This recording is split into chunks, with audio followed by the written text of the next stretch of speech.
Julius Caesar, Act 1, Scene 2, Explanation Part 3. This is a really long scene, and so we had to really divide it into 3 parts in order to discuss some of the sections that happened. So we are picking up where Casca had come by and Brutus and Cassius had pulled him aside. They were talking. Brutus and Cassius were having this conversation, and Casca was at the event where there was a bunch of shouting and trumpets and all of that. And so these two, Cassius and Brutus, want to know what happened, what they missed out on, and why was there such cheering and such. All right. So Casca says, "You pulled me by the cloak. Would you speak with me?" "Aye, Casca, tell us what has chanced today, that Caesar looks so sad." They had noticed something was up when the group came back. Caesar did not look happy. "Why, you were with him, were you not?" "I should not ask then, Casca, what had chanced." That's kind of a duh, right? Why would I ask you if I was there, Casca? "Why, there was a crown offered him, and being offered him, he put it by with the back of his hand thus, and the people fell a-shouting." So he kind of pushed it away when it was offered him. "What was the second noise for?" "Why, for that too." "They shouted thrice." "What was the last cry for?" "Why, for that too." "Was the crown offered him thrice?" "Ah, marry, it was. And he put it by thrice, every time gentler than the other, and at every putting by, mine honest neighbor shouted." So he means that when he says every time gentler than the other, right? So first it was like, no, no, no. And then it was like, oh, no, no, no. And then, no. All right. So he's interpreting that Caesar was less happy about pushing it by, that he was wanting it. Who offered him the crown?" "Why, Anthony." "Tell us the manner of it, gentle Casca." "I can well as be hanged as tell the manner of it. It was mere foolery." So he tries to dismiss it at first, like it's not. It was just silliness, and then he's able to tell us. So he did pay attention. He did mark it, right? "I saw Mark Antony offer him a crown. Yet 'twas not a crown neither. 'Twas one of these coronets," which is a band that was used as a crown. "And as I told you, he put it by once, but for all of that, to my thinking, he would fain or gladly have had it." So he put it away, but he would have wanted it. "Then he offered it to him again. Then he put it by again.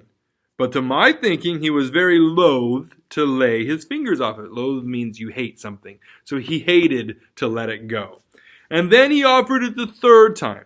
He put it by the third time, and still as he refused, the rabblement," the mob of people there, "hooted and clapped their chopped or chapped hands and threw up their sweaty nightcaps and uttered such a deal of stinking breath because Caesar refused the crown that it had almost choked Caesar, for he swoonded or fainted and fell down at it."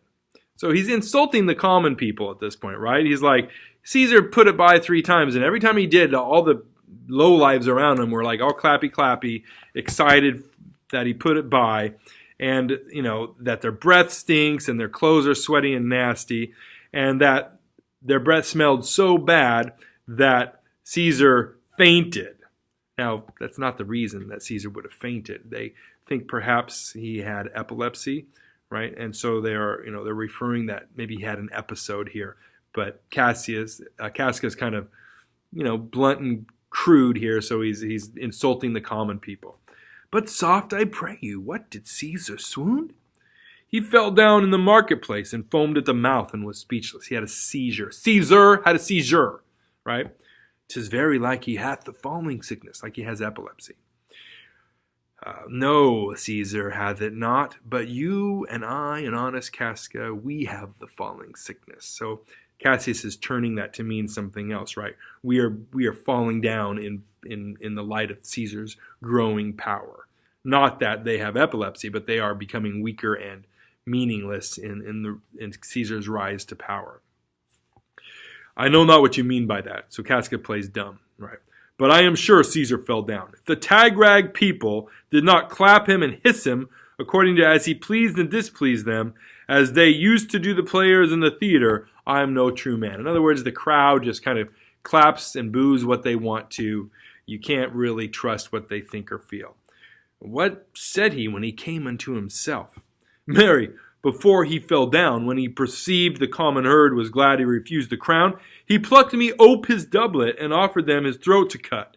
And I had been a man of any occupation, if I might not have taken him at a word, I might go to hell among the rogues. And so he fell. So this is a really interesting interpreting piece where Casca is really giving some information or insight to how he feels about what's happening with Caesar, right? So he says here, the people around him, the common people of Rome, when they were cheering, Caesar took it as a negative. You know, they could have been cheering him to say, oh, you're so humble to not take the crown. Or they could have been saying, oh, yay, you're not taking the crown. We're so glad that you're not going to be our ruler. Caesar's a little conceited, so he took it as the second one. So he was insulted, right?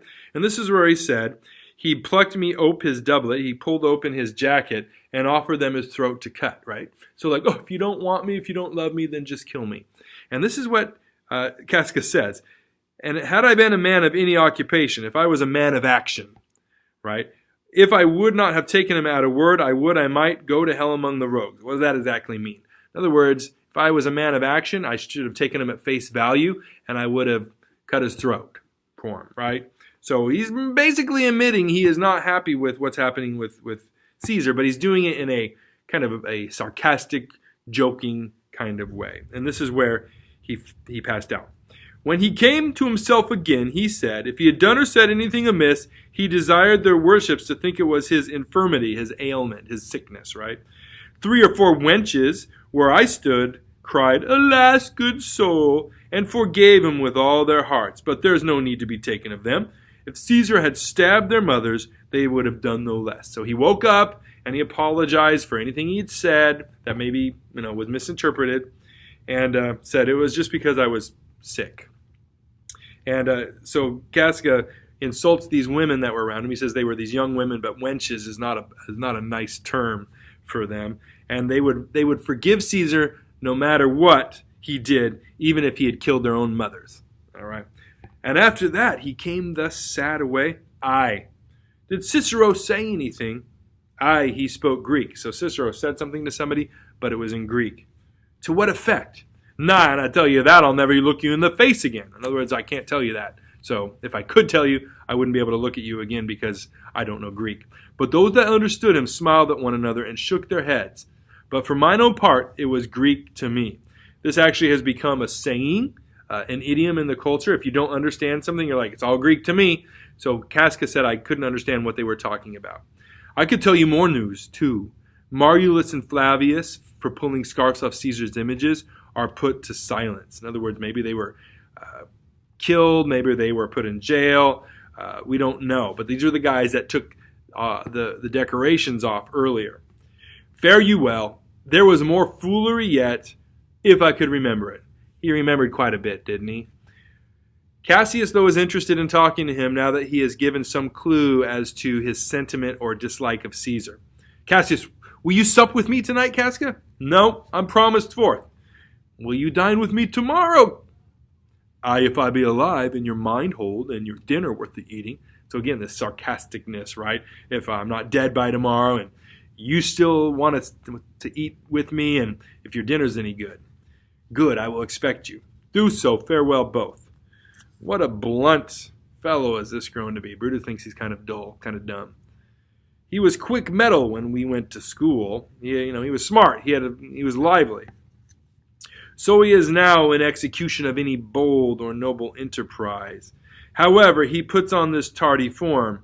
This rudeness is a sauce to his good wit, which gives men's stomach to digest his words with better appetite.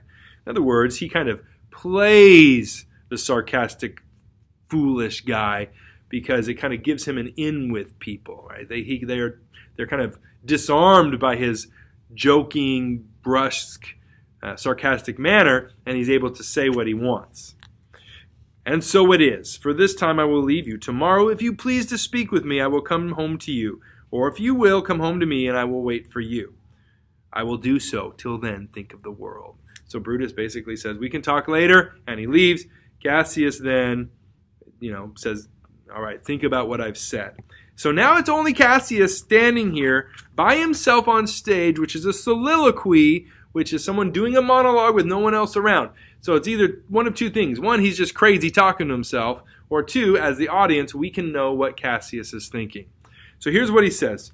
Well, Brutus, thou art noble, yet I see thy honorable metal may be wrought from that it is disposed. And metal, M-E-T-T-L-E, is what you're made up of inside.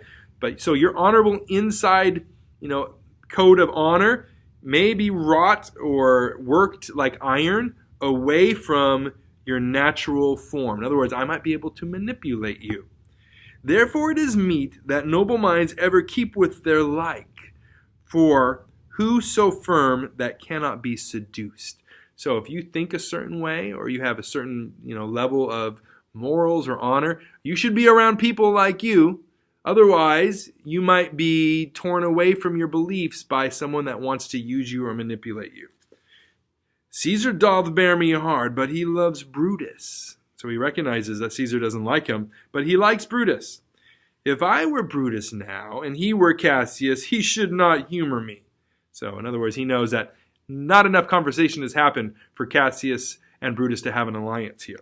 I will this night in several hands, meaning different handwritings, in at his windows throw, as if they came from several citizens, writings, all tending to the great opinion that Rome holds at his name, wherein obscurely Caesar's ambition shall be glanced at. In other words, I'm going to forge some letters that are going to suck up to Brutus, and they're going to rip on Caesar a little bit, and hopefully persuade Brutus that multiple people feel this way. After this, let Caesar seat him sure, for we will shake him, or worse days endure. So he ends with a rhyming couplet there, right? Basically, Caesar better be secure in his power, or he's going to be shaken loose by us. All right, that's the end of scene 2. It was a lot, but hopefully that clears it up. And before we move on to scene 3.